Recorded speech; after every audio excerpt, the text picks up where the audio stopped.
মক্কার যুবকেরা বলে, আবু বকর মুখ সামলায় কথা বলো। ও যুবক দেখো দেখো, এ সাতক্ষীরার যুবক দেখো, সাইয়েদনা আবু বকর আল্লাহর কোরআনের জন্য কি ত্যাগ স্বীকার করেছে। সাইয়েদনা আবু বকর আল্লাহর কোরআনের জন্য কতটা নির্যাতন জুলুম সহ্য করেছে। সাইয়েদনা আবু বকর বলে, যুবকেরা তোমরা কালেমা পড়ে মুসলমান হয়ে যাও। মক্কার যুবকেরা বলে, আরেকবার যদি আবু বকর আমাদেরকে এই কথা বলো তাহলে কিন্তু আমরা তোমাকে আস্থা রাখবো না।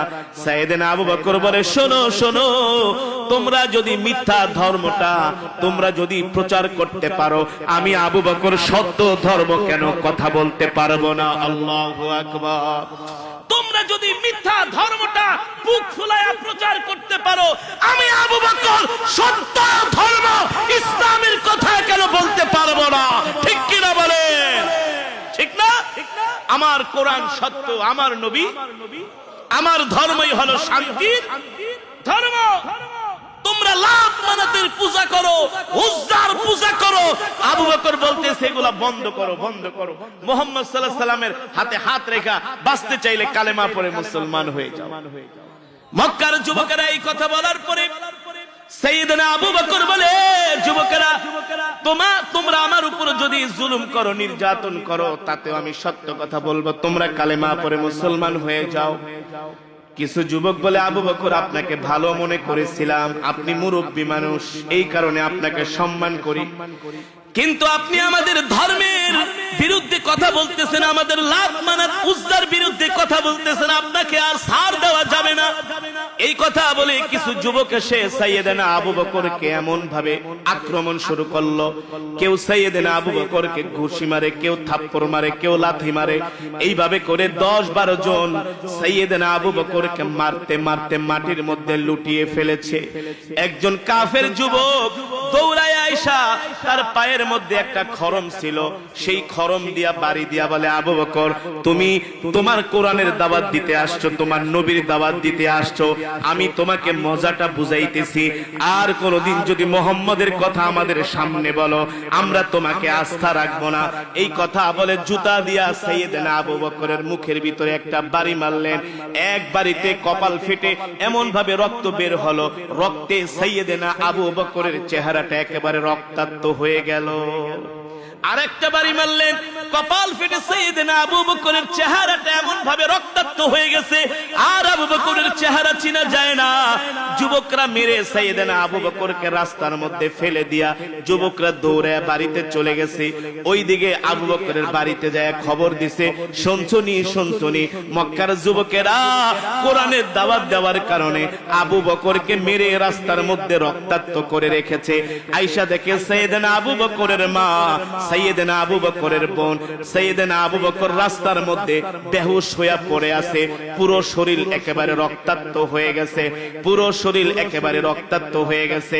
সাইয়েদনা আবু বকরের মা, তার আত্মীয় স্বজনরা সাইয়েদনা আবু বকরকে নিয়ে তারা বাড়িতে গেলেন আর মক্কার যুবকদেরকে বললেন, এ মক্কার যুবকেরা, তোমরা যারা আবু বকরের গায়ে হাত দিছো, যদি আবু বকরের কিছু হয়ে যায়, এ মক্কার কাফের যুবকেরা, তোমাদের একজনকেও আমরা ছাড়বো না, কারণ আবু বকর হলো আমাদের কাছে অনেক সম্মানের। ঠিক কিনা বলেন?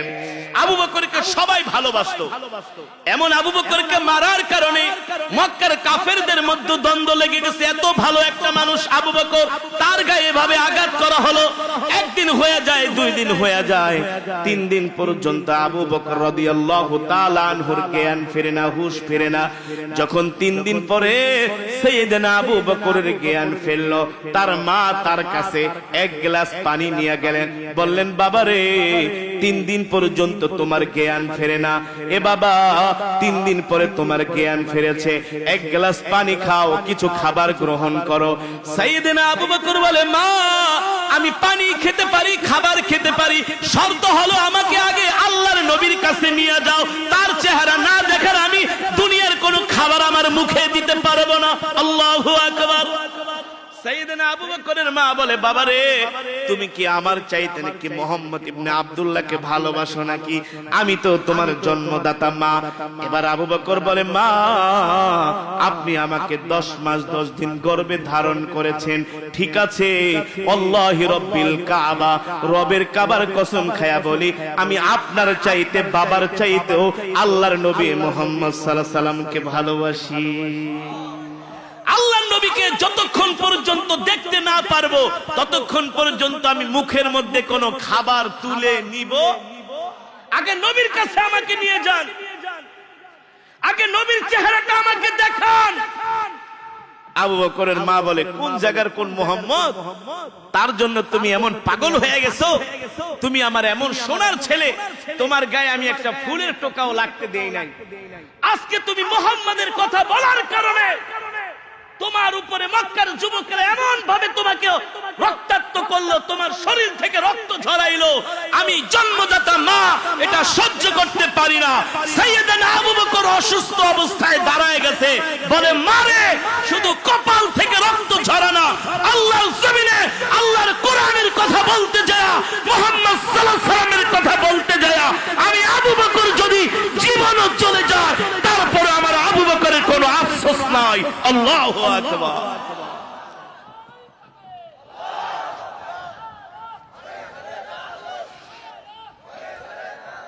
তারপরেও আমার আবু বকরের কোনো আফসোস নাই। সাইয়েদনা আবু বকরের বোন আসছে, সাইয়েদনা আবু বকর বুঝতে পারে না ভালো করে, অসুস্থ, এখনো রক্ত একটু পর পর বের হয়, এত অসুস্থ সাইয়েদনা আবু বকর। তার বোন আসলেন, আসার পরে সাইয়েদনা আবু বকর বলে, বোন রে, আমাকে একটু আল্লাহর নবীর কাছে নিয়ে যাও, নবীর চেহারা দেখলে আমি ভালো হয়ে যাব, নবীর চেহারা দেখলে আমি সুস্থ হয়ে যাব। আল্লাহু আকবার। সাইয়েদনা আবু বকরকে কাঁধে ধরে ধরে আল্লাহর নবীর কাছে নিয়ে গেলেন। যুবক মুসলমান, চিন্তা করা যায়, চিন্তা করা যায় আল্লাহর দ্বীনের জন্য সাহাবীরা কেমন নির্যাতন সহ্য করেছেন, ঠিক কিনা বলেন? কেমন অত্যাচার সহ্য করেছেন। আজকে আমাদের ঈমান এত দুর্বল হয়ে গেছে, আজকে আমাদের ঈমান এত দুর্বল হয়ে গেছে, আজকে আমরা গরু খাওয়া মুসলমানে পরিণত হয়েছি। আজকে মুসলমান ঠিকমতো আল্লাহর কোরআন পড়ে না, 5 ওয়াক্ত নামাজ মুসলমান ঠিকমতো আদায় করে না, ঠিক কিনা বলেন? আজকে আমরা গরু খাওয়া মুসলমানে পরিণত হয়েছি, আজকে আমরা মুনাফিক মার্কা মুসলমান হয়ে গেছি। আজকে কোরআনের পক্ষে কথা বলতে আমরা ভয় পাই, হক কথা বলতে আমরা ভয় পাই, দ্বীনের কথা বলতে আমরা ভয় পাই। কিন্তু সাহাবায়ে কেরাম এমন ছিলেন না। সাহাবায়ে কেরাম শত বাধা উপেক্ষা করে তারা হকের আওয়াজ দিয়েছেন। আল্লাহ ছাড়া কাউকে ভয় পায় পাইছে? আজকে মুসলমান এমন মুসলমান হয়ে গেছে, আজকে চায়ের দোকানে মানুষের ভিড়, মানুষের অভাব নাই, ঠিক না? চায়ের দোকানে বাংলা সিনেমা দেখে, 1 কাপ চা খায় আর 3 ঘন্টা সিনেমা দেখে। কথা বলেন? অথচ পাশেই মসজিদ, আজান দিতেছে, হাইয়া আলাস সালাহ, নামাজের দিকে আসো। নাই, মসজিদে মুসল্লি নাই, জোহরের সময় মুসল্লি নাই, আসরের সময় মুসল্লি নাই, মাগরিবের সময় মুসল্লি নাই, এশারে মুসল্লি নাই, ফজরে মুসল্লি নাই। আপনাদের কাছে আমার প্রশ্ন, আপনাদের এলাকার ফজরের নামাজে কয় কাতার মুসল্লি হয় বলেন? কয় কাতার? সবাইকে প্রশ্ন করেছি, কয় কাতার হয়? আওয়াজ করে বলেন। 1 কাতার, 2 কাতার খুব কমই হয়, ঠিক না? 1 কাতারও ঠিক মতো ভরে না ফজরের নামাজ। আমি ওই দিন চাঁদপুর মাহফিলে গিয়েছি, পেন স্টেজের মধ্যে শত শত ইমাম সাহেব, যে মসজিদের উদ্যোগে মাহফিল, আমি ওই মসজিদের ইমাম সাহেবকে বললাম, হুজুর আপনি তো এই মসজিদের ইমাম। বলে, হুজুর আমি এই মসজিদের ইমাম। আপনার মসজিদে ফজরের নামাজে কয় কাতার মুসল্লি হয়? বলে, হুজুর কি বলবো, লজ্জার কথা, জিজ্ঞেস করছেন। আমি ভাত খাই 80 ঘরে। কয় ঘরে? ইমাম সাহেবদেরকে খাওয়ায় না এক এক ঘর, এক এক দিন। বলে, হুজুর ভাত খাই 80 ঘরে, কিন্তু ফজরের নামাজে আমার মুসল্লি হয় 8 জন। কয়জন?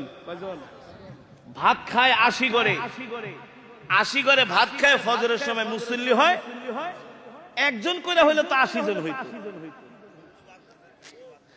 একজন করে হইলো তো কি 80 জন হইতো। কিন্তু মসজিদে মুসল্লি হয় 8 জন ফজরের নামাজ। আর ফজরের পরে আপনি চায়ের দোকানে যান, দেখবেন জায়গা পাবেন না। আজকে চায়ের দোকানে টেলিভিশন না থাকলে ওই দোকানে কেউ চা খাইতেও যায় না। কথা বলেন, কথা বলেন।